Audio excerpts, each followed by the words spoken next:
ಇದ್ರ ಜೊತೆಗೆ ಶ್ರೀರಾಮುಲು ಅವರು ನೇರವಾಗಿ ಒಂದು ಬಾಂಬನ್ನು ಹಾಕಿದ್ರು. ಅತ್ತ ಹೈಕಮಾಂಡ್ಗೆ 300 ಕೋಟಿಯಷ್ಟು ಕಪ್ಪವನ್ನು ಈಗಾಗಲೇ ಕಾಂಗ್ರೆಸ್ ಸರ್ಕಾರ ನೀಡಿದೆ.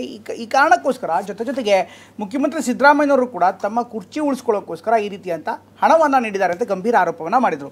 ಅತ್ತ ರಾಮುಲು ಮಾತಿಗೆ ಡಿ.ಸಿ.ಎಂ ಡಿ.ಕೆ ಶಿವಕುಮಾರ್ ಕೂಡ ತಿರುಗಾಡಿಕೊಟ್ಟಿದ್ದಾರೆ. ಕಾಂಗ್ರೆಸ್ನವರಿಗೆ ಹಣ ತಂದುಕೊಟ್ಟಿದ್ದೆ ರಾಮುಲು, ಅವ್ರು ಕೊಟ್ಟಿರೋ ಹಣವನ್ನೇ ನಾವು ಕೂಡ ಹೈಕಮಾಂಡ್ ಕೊಟ್ಟಿದ್ದೀವಿ ಅಂತ ವ್ಯಂಗ್ಯವನ್ನು ಆಡಿದ್ದಾರೆ. ಹಾಗಾದರೆ ಇಬ್ಬರ ಮಾತಿನ ಚಕಮಕಿ ಹೇಗಿದೆ ನೋಡೋಣ ಬನ್ನಿ. ಬಹುಶಃ ಅವ್ರ ಕುರ್ಚಿ ಅಲ್ಲಾಡ್ತೈತೆ. ಅವರು 15ನೇ ತಾರೀಕಿಗೆ ನವಂಬರ್ 15ನೇ ತಾರೀಕಿಗೆ ಡೆಲ್ಲಿಗೆ ತೆರಳುತ್ತಾ ಇದ್ದಾರೆ.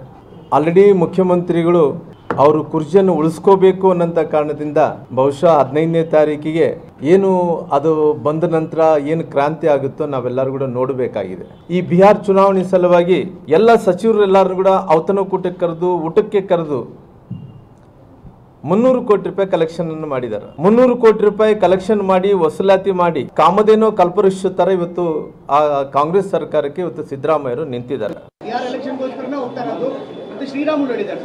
ಶ್ರೀರಾಮುಲು ಕೊಟ್ಟಿದ್ದಾರೆ ಕಾಂಗ್ರೆಸ್ ಪಾರ್ಟಿಗೆ, ಅವರೇ ಫಂಡ್ ಎಲ್ಲ ಕೊಟ್ಟಿದ್ದಾರೆ. ಆ ಫಂಡ್ನೇ ನಾವು ಕಳಿಸ್ಕೊಟ್ಟಿದ್ದೀವಿ. ಶ್ರೀರಾಮುಲು ಕೊಟ್ಟಿದ್ದಾರೆ.